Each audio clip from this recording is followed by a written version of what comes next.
Today I'd like to speak with you on a topic that is very much desirous of all of us.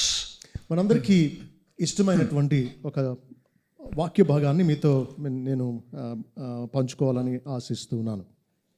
And that is the question, what does it take to grow in Christ? క్రీస్తులో ఎదగడం అంటే ఏంటి అనే ప్రశ్న. What are things that we should be doing and thinking in order to be more godly? ఎక్కువ భక్తి కలిగి క్రీస్తు వలె ఉండడానికి మనం ఏమేమి చేయాలి, ఏ రీతిగా మనం తలంచాలి? Now, if I asked you individually, you would probably say praying, reading the word, fellowship.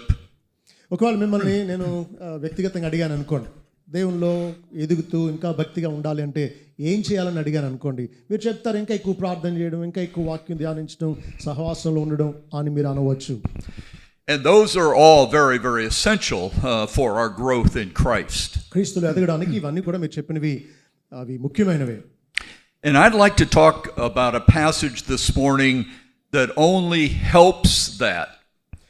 ఆ రీతిగా క్రీస్తులో ఎదగడానికి ఉపయోగపడే ఒక వాక్య భాగాన్ని నేను మీతో పంచుకుంటాను. And it is Romans chapter 12 verses 1 and 2. If you would turn there in your Bibles. Me Bible గ్రంథంలో తెరచి చూడండి, రోమపత్రిక 12వ అధ్యాయం మొదటి 2 వచనాలు. రోమ 12 మొదటి 2 వచనాలు. కాబట్టి సహోదరులారా, పరిశుద్ధమును దేవునికి అనుకూలమైన సజీవ యాగముగా మీ శరీరములను ఆయనకు సమర్పించుకొనుడని దేవుని వాత్సల్యమును బట్టి మిమ్మల్ని బతిమాలుకొనుచున్నాను. ఇట్టి సేవ మీకు యుక్తమైనది. మీరు ఈ లోక మర్యాదను అనుసరింపక ఉత్తమమును అనుకూలమును సంపూర్ణమునై ఉన్న దేవుని చిత్తమేదో పరీక్షించి తెలుసుకొనున్నట్లు మీ మనస్సు మారి నూతన మగుట వలన రూపాంతరము పొందుడి. Now, I think we would all agree that Romans is one of the most important books in the Bible. మీరు అంగీకరిస్తారని నాకు తెలుసు. బైబిల్ గ్రంథంలో అన్ని గ్రంథాల్లో కూడా ముఖ్యమైన గ్రంథంగా ఎంచదగినటువంటిది రోమా పత్రిక. And the reason is that it tells us probably more clearly than any other book how to be saved. ఎందుకు అనంటే రక్షణ పొందడం ఎలా అనే ప్రశ్నకు రోమా పత్రిక మిగతా గ్రంథాల కంటే ఎక్కువ స్పష్టతనిస్తూ ఉంది. If we just look at the first 11 chapters, we can get a real good description of the gospel. మొదటి 11 అధ్యాయాలు రోమా పత్రికలో ఉండేవి మనం ధ్యానిస్తే సువార్త అంటే ఏంటో మనకు స్పష్టంగా అర్థమవుతుంది. For instance, in the first 3 chapters, Paul tells us that everyone is totally depraved. ఉదాహరణకు మొదటి 3 అధ్యాయాలు రోమా పత్రికలో మీరు చూస్తే మనిషి సంపూర్ణంగా భ్రష్టుడు, పాపి అన్న సంగతిని పౌలు స్థాపిస్తాడు. In fact, in chapter 3 it says there is no one who does good, there is not even one. 3వ అధ్యాయంలో నిజానికి అంటాడు, మేలు చేయవాడు లేడు, ఒక్కడును లేడు అంటాడు. And then in chapters 3 and 4 we see the answer to our depravity. మన సంపూర్ణ భ్రష్టత్వానికి జవాబు 3-4 అధ్యాయాల్లో చూస్తాం. And that is that God has provided a way that we can be right with him. ఆయనతో సమాధానపడి సరిపడడానికి సరైన మార్గం ఏంటో ఆయన పౌలు మిగతా అధ్యాయాల్లో చెప్తాడు. And it is called justification by faith. విశ్వాసం ద్వారా నీతిమంతులుగా తీర్చబడ్డం అని దీన్ని పిలుస్తాం. It is where God has chosen to save us, and there's nothing we could do to help that process. దేవుడే మనల్ని రక్షించడానికి ఎన్నుకున్నాడు. దానికి మనం ఏమీ సహకరించలేం, సహాయం చేయలేం. Then in chapters 5 through 8 we see what God has done to us since he's saved us. 8వ అధ్యాయం వరకు మనం చూస్తే రక్షించిన తర్వాత ఆయన మనకు ఏమేం చేస్తున్నాడన్న సంగతులు మనం చూడగలం. In chapter 5 we have peace with him and we have assurance that we are saved forever. 5వ అధ్యాయంలో మీరు చూస్తే దేవునితో మనకు సమాధానం కలిగింది, రక్షణ నిమిత్తమైన నిశ్చయత మనకు కలుగుతూ ఉంది. In chapter 6 we have been given a new man In other words, we've been given a person that now wants to do what's right. చూడండి 6వ అధ్యాయంలో మనకు నూతన పురుషుని అనుగ్రహించాడు. ఏది మంచో దాన్ని చేసే మనసు కలిగినటువంటి నూతన స్వభావాన్ని అనుగ్రహించాడు. In chapter 7, we've been given the power over sin. 7వ అధ్యాయంలో మీరు చూస్తే పాపాన్ని జయించే శక్తిని దేవుడు అనుగ్రహించినట్లుగా చూస్తాం. And we can actually make right choices in our lives. మన జీవితాల్లో నిజానికి మనం మంచి సరైన ఎంపికలు చేసుకుని ఎన్నుకుని జీవించగలం. In chapter 8, we are declared sons of God. We are His brothers. 8వ అధ్యాయంలో మనం దేవుని కుమారులమని క్రీస్తు యొక్క సహోదరులమని ప్రకటింపబడ్డాం. And then probably the most wonderful section is in verses 38 and 39 of chapter 8. 8వ అధ్యాయం అద్భుతమైన వచనాలు 38, 39 వచనాలు. మరణమైనను జీవమైనను దేవదూతలైనను ప్రధానులైనను ఉన్నవి అయినను రాబోవునవి అయినను అధికారులైనను ఎత్తైనను లోతైనను సృష్టింపబడిన మరి ఏదైనను మన ప్రభు అయిన క్రీస్తు యేసునందు దేవుని ప్రేమ నుండి మనలను ఎడబాపనేరవని రూఢిగా నమ్ముచున్నాను. So do you see that he not only saves us, but then he provides everything we need to grow in Christ. కాబట్టి చూడండి, దేవుడు మనల్ని రక్షించడానికి అవసరమైనది చేయడమే కాదు, క్రీస్తులో ఎదగడానికి కావాల్సిన అన్ని ఏర్పాట్లు ఆయన చేశాడు. And in chapters 9, 10 and 11, it shows that he hasn't left out the Jews. 9, 10, 11 అధ్యాయాల్లో అన్యజనులమైన మనల్ని రక్షించడంలో యూదులనేమీ ఆయన విడిచిపెట్టలేదు అన్న సంగతి చెప్పాడు పౌలు. So now we come to chapter 12. ఇప్పుడు మనం 12వ అధ్యాయానికి వస్తున్నాం. And this is a break in the book because now it starts our responsibility. చూడండి, 11 అధ్యాయాలనేమో రక్షణ పొందడం గురించి, విశ్వాసంతో నీతిమంతులుగా తీర్చబడడం గురించి చెప్పాడు. ఇక ఇప్పుడు 12వ అధ్యాయం నుంచి మనం ఏం చేయాలి, దానికి దేవుడు మనం రక్షించిన దానికి స్పందనగా అనేది చూస్తాం. And he begins by saying therefore. చూడండి, కాబట్టి అనే పదంతో 12వ అధ్యాయం ప్రారంభమవుతుంది. And he says, therefore by the mercies of God I exhort you. దేవుని వాత్సల్యాన్ని బట్టి మిమ్మల్ని బతిమాలుకొనుచున్నాను అన్నాడు పౌలు. Now that therefore goes back to the previous 11 chapters as to what God has done for us. కాబట్టి అనే పదం మొదటి 11 అధ్యాయాల్లో దేవుడు మన కోసం ఏం చేశాడో అది దాన్ని తెలియజేస్తుంది. అంత చేశాడు కాబట్టి ఇప్పుడు మనం ఎలా బ్రతకాలి. And those are all called his mercies. ఇవన్నీ కూడా దేవుని వాత్సల్యం అంటున్నాడు. మొదటి 11 అధ్యాయాల్లో దేవుడు విశ్వాసం ద్వారా కృపచేత ఉచితంగా మన నీతిమంతులుగా తీర్చడం. So Paul is basically saying that by all the mercies in chapters 1 to 11, he's exhorting us now to do something. కాబట్టి చూడండి, 11 అధ్యాయాల్లో దేవుడు మనకు చూపించిన వాత్సల్యం, ఆయన కృప అంతటిని బట్టి ఇప్పుడు మనం ఎలా బ్రతకాలి అనేది పౌలు రాస్తూ ఉన్నాడు. And what is he exhorting us to do but to present our bodies as a living sacrifice? ఏం చెప్తున్నాడు దేవుడు? మనల్ని తన వాత్సల్యాన్ని బట్టి రక్షించినందుకు మనం ఏం చేయాలంటున్నాడు? మన శరీరాలను ఆయనకు సమర్పించాలి అంటూ ఉన్నాడు. The word present comes from Old Testament sacrificial language. సమర్పించుకోవడం, శరీరాల్ని ఆయనకు సమర్పించుకోవడం అనే పదం పాత నిబంధన గ్రంథంలో నుండి బలులు అనే దాని నుంచి వస్తూ ఉంది. And it is the idea of the high priest putting an animal on the altar for sacrifice. ఇది ఏ భావం నుంచి వస్తుంది అంటే, బలిపీఠం మీద యాజకుడు ఒక గొర్రెను వధించడం. Now that animal could do nothing. That animal was already dead, but that animal was placed there to be used at the will of the high priest. చూడండి, ఈ పశువు అదేం చేసుకోలేదు, అది వధింపబడ్డది. దానిని యాజకుడు దేవునికి అర్పించడానికి వాడుతూ ఉన్నాడు. And that's exactly what Paul is telling us to do. అదే మనం చేయాలని పౌలు బోధిస్తూ ఉన్నాడు.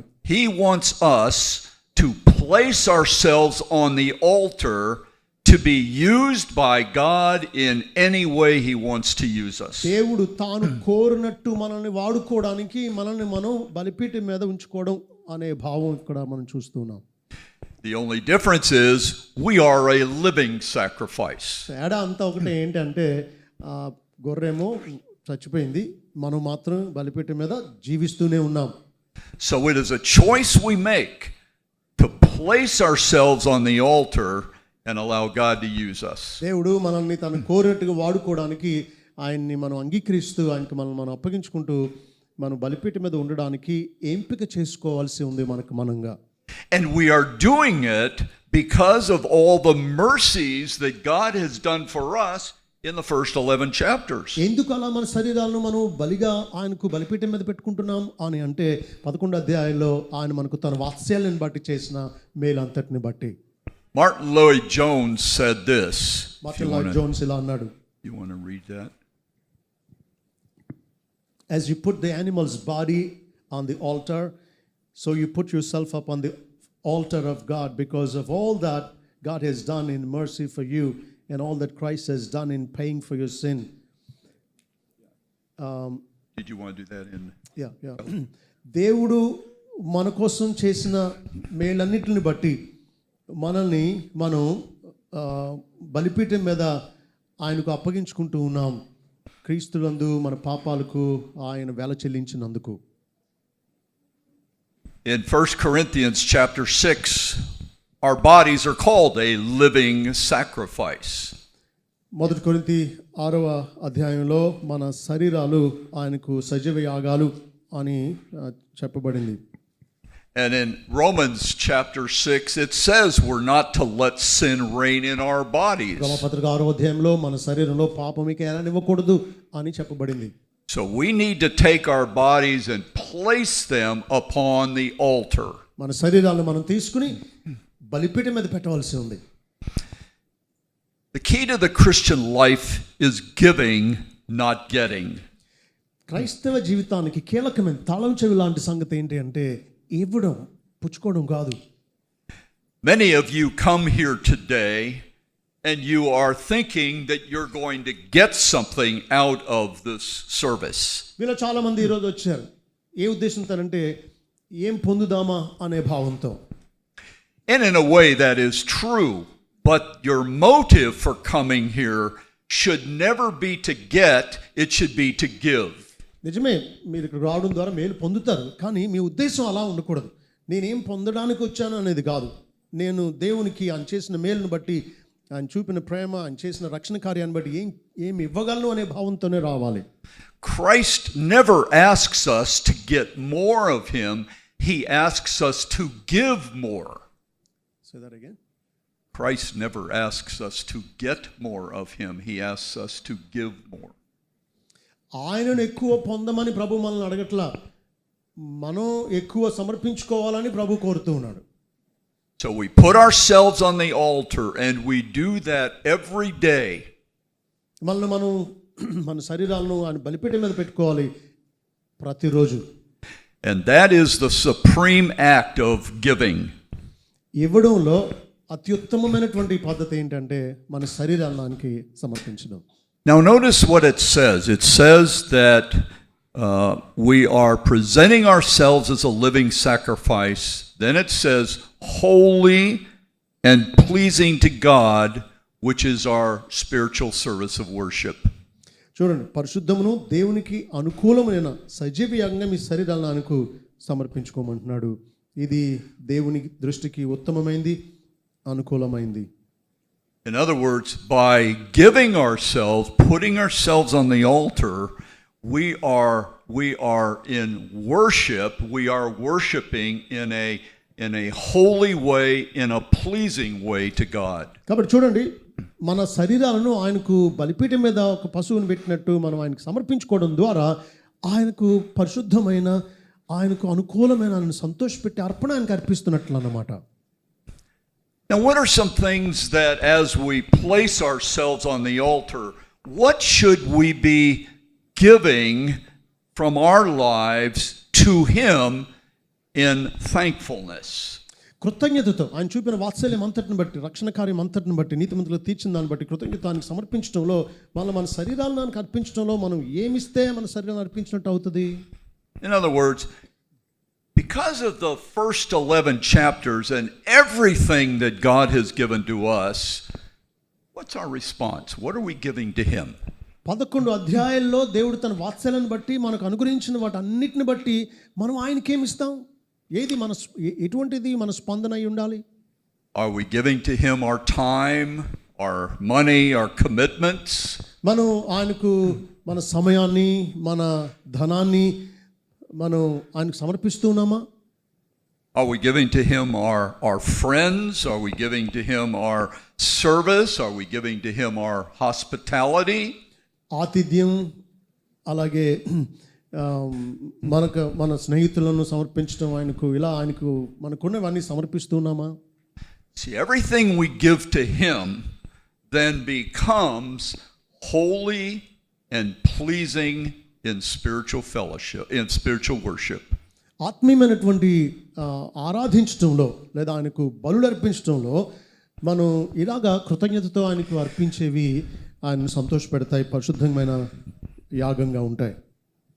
So in verse 1, we are exhorted to present our bodies, to lay our bodies on the altar as a spiritual sacrifice. ఆత్మీయమైన అర్పణగా, అంతకుముందు భౌతికంగా ఏదైనా పశువులను వధించేవారు, కానీ ఇప్పుడు ఆత్మీయమైన అర్పణగా మన శరీరాలను ఆయనకు సమర్పించాలని మొదటి వచనంలో చూస్తూ ఉన్నాం. In another way, we are to fully submit ourselves to God every day. మరొక రీతిగా చెప్పుకోవాలంటే అనుదినం మనం పూర్తిగా ప్రభువుకు లోపరుచుకోవడం, ఆయనకు లొంగిపోవడం. Now, how do you do that? How do you do that every day so that you can present yourselves more and more? దేవునికి మనల్ని మనం ఎక్కువగా అర్పించుకోవడానికి ఏం చేస్తే ఆయనకు అర్పించుకున్నట్టు అనుదినం? And that's verse 2. అదే రెండవ వచనంలో మనం చూస్తాం. It says, "Do not be conformed by this world, but be transformed by the renewing of your mind." మీరు ఈ లోక మర్యాదను అనుసరింపక మీ మనసు మారి నూతనమవుట వలన రూపాంతరం పొందుడి. The word conformed, it says, "Do not be conformed by this world." మీరు ఈ లోక మర్యాదను అనుసరింపక అంటున్నాడు. The idea is that we are not to let the world mold us or fashion us into its likeness. చూడండి, ఇక్కడ లోక మర్యాదను అనుసరించొద్దు అంటే అర్థం ఏంటి అంటే, లోకం మనల్ని తనదైన శైలిలోనికి మలచడానికి మనం ఇష్టపడకూడదు. Now, I don't know how the world would mold you here in India, but in America, it is very easy to get adjusted to the world. మీ దేశంలో లోకం మిమ్మల్ని తన రూపంలోనికి, తన మార్గాల్లోనికి మలచడానికి ఎలా ప్రయత్నిస్తుందో నాకు తెలియదు, కానీ అమెరికాలో లోకం మమ్మల్ని ప్రభావితం చేయడం, తన రూపంలోనికి మలచడానికి ప్రయత్నించడం చాలా తేలికగా చేస్తుంది అక్కడ ప్రపంచం. People have to be very careful in what they wear, in what they see, in what they buy, in their priorities. It's very difficult.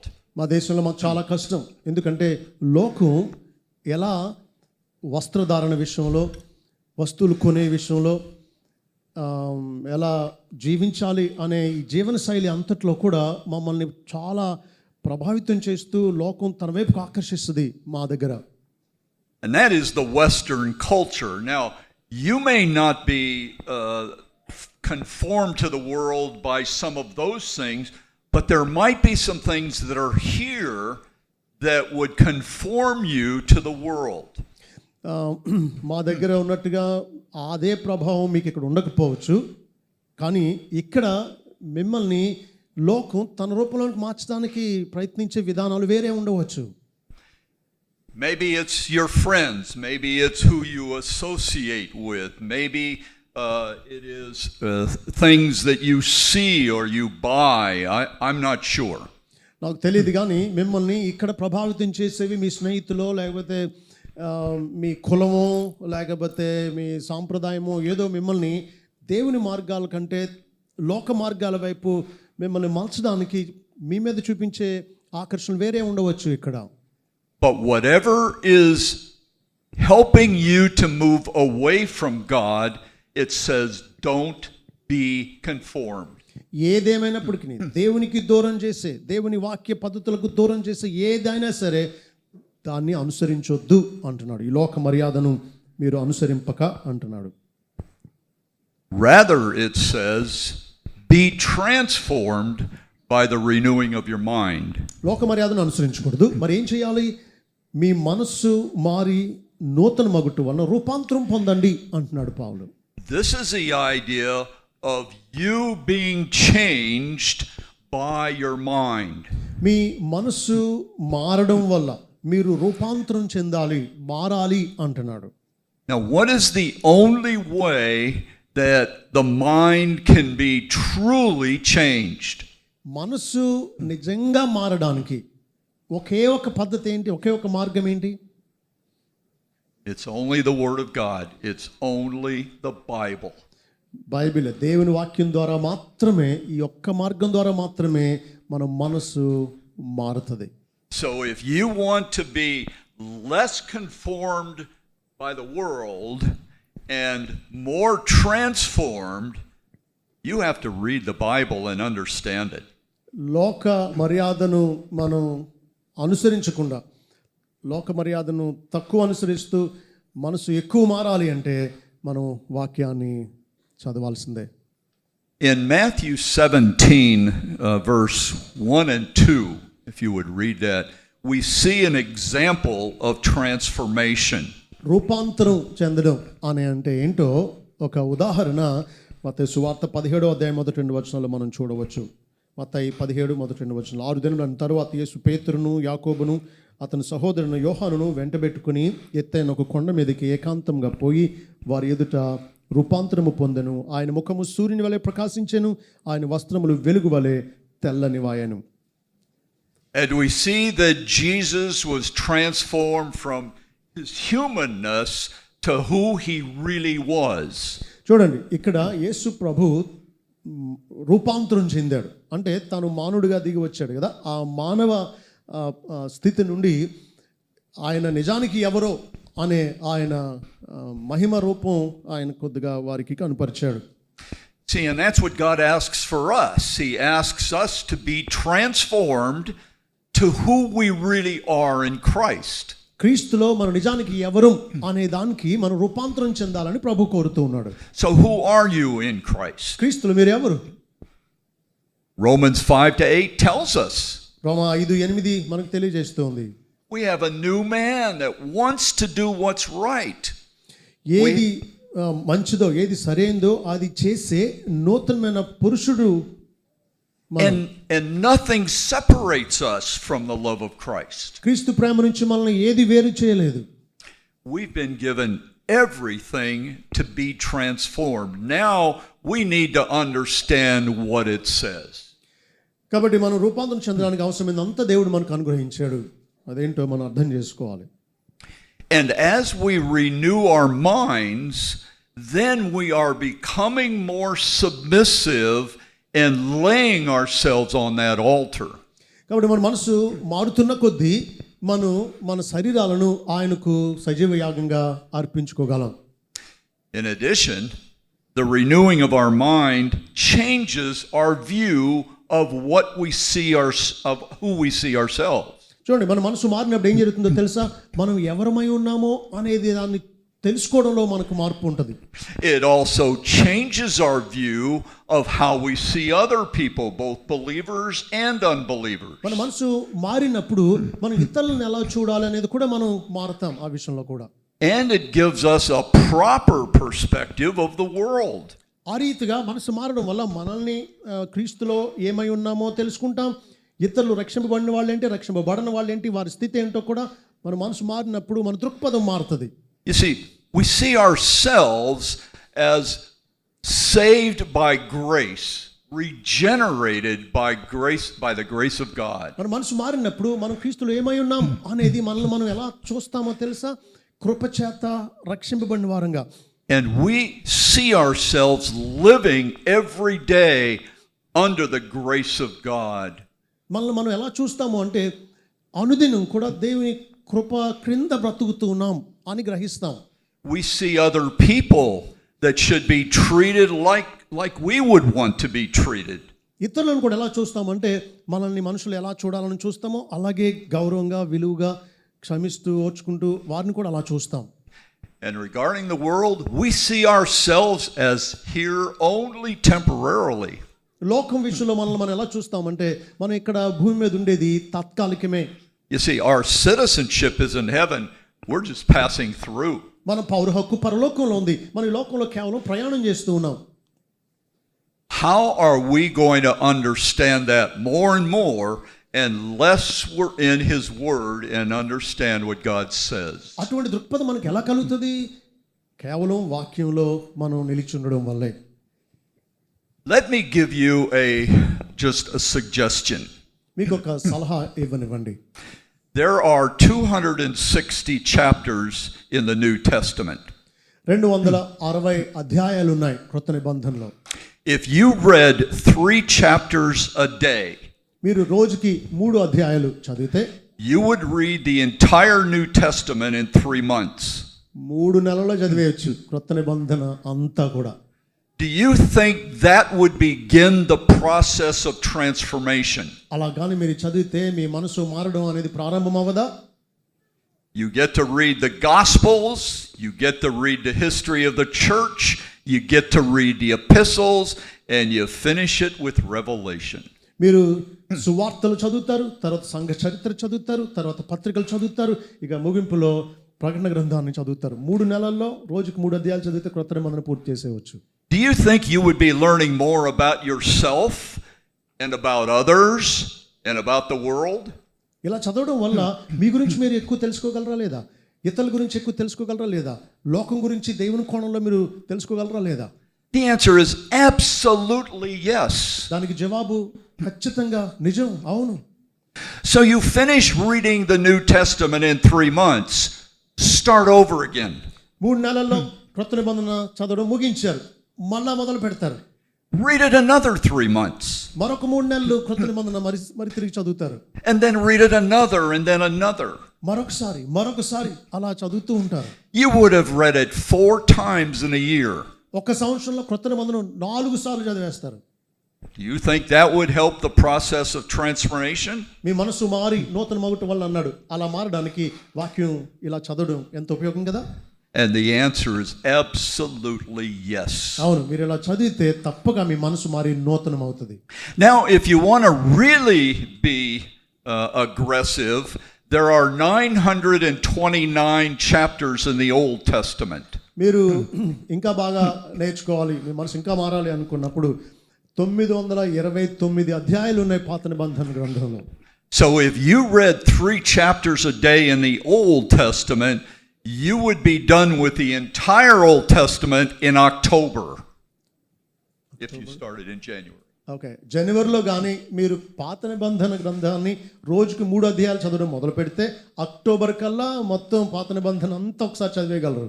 In other words, it takes about 10 months to get through the Old Testament. పాత నిబంధన చదవడానికి 10 నెలలు పడుతుంది రోజుకు 3 అధ్యాయాలు చదివితే.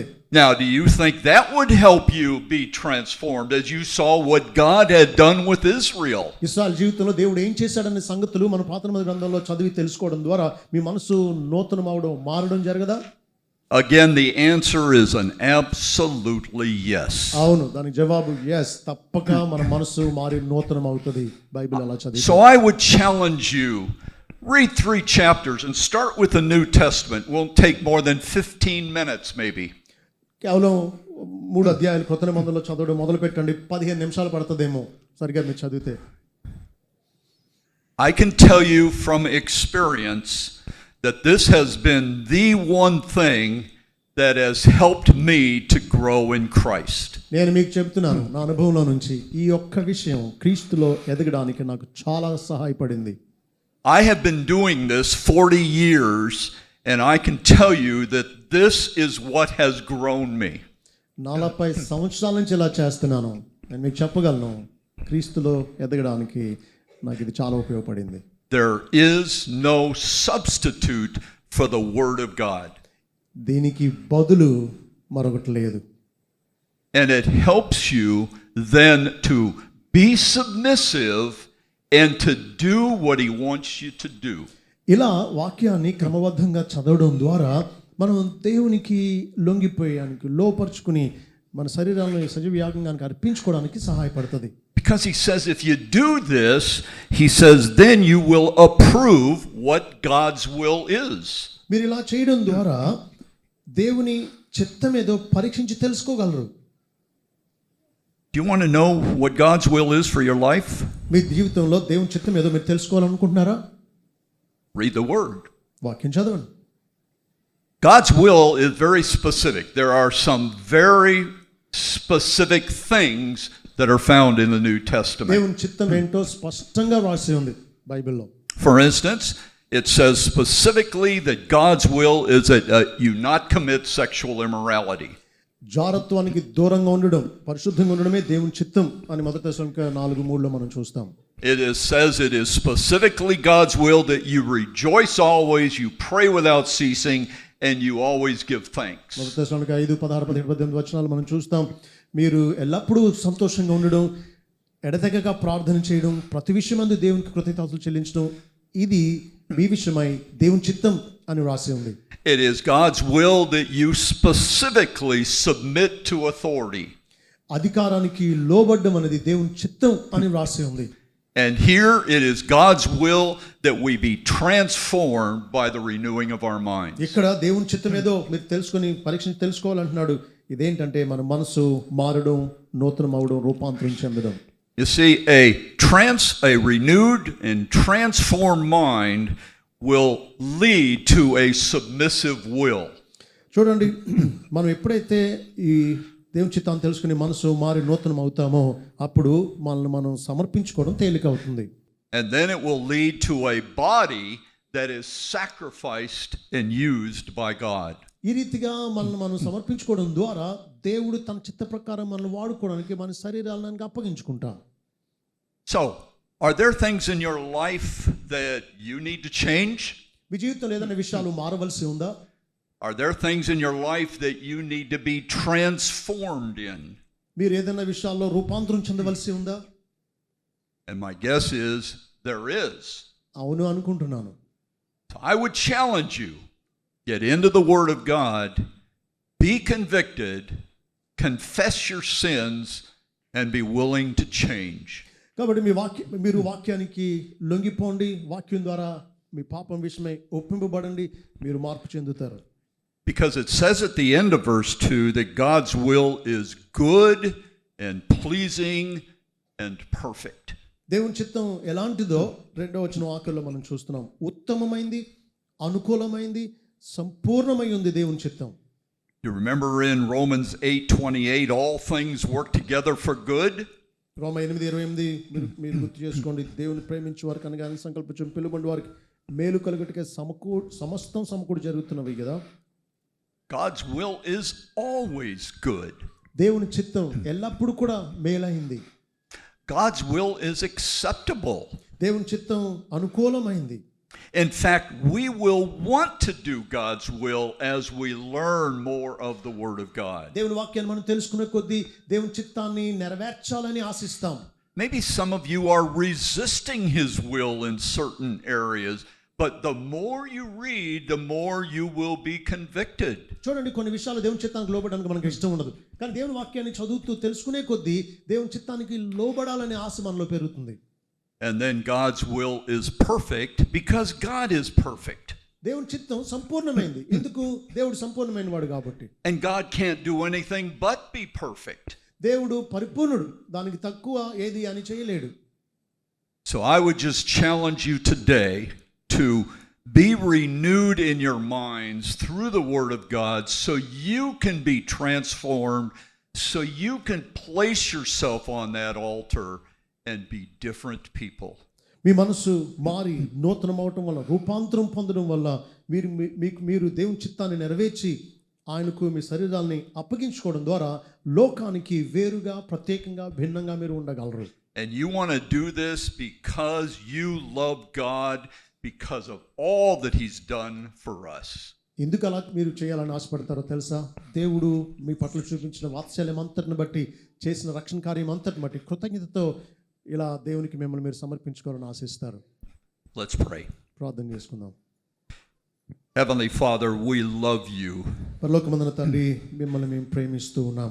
And we want to obey you. We want to submit to you. మీకు లోబడాలని ఆశిస్తున్నాం, మీకు లొంగిపోవాలని ఆశిస్తూ ఉన్నాం. Help us to learn from your word that we might be transformed by the renewing of our minds. దేవా, మా మనసు మారి నూతనమగడం వలన దేవా మీ చిత్తాన్ని తెలుసుకొని, మీ వాక్యాన్ని తెలుసుకొని మీకు లొంగిపోవడానికి సహాయం చేయండి. So we can place ourselves on the altar of sacrifice every day. ఆ రీతిగా మేము అనుదినం మా శరీరాలను బలిపీఠం మీద సజీవ యాగంగా సమర్పించుకుంటాం. To be used by you as you will. మీరు కోరినట్టు మమ్మల్ని వినియోగించుకోవడం కోసం మేము ఆ రీతిగా మా శరీరాలను మీకు సమర్పించుకుంటూ ఉన్నాం. In the name of Christ, amen. క్రీస్తు నామములో వేడుకుంటున్నాం తండ్రి, ఆమేన్. అలాగే ఉండండి. ప్రభు బాల కొరకు సిద్ధపడండి. వాక్యాన్ని తలపోసుకుంటూ, దేవా నా శరీరాన్ని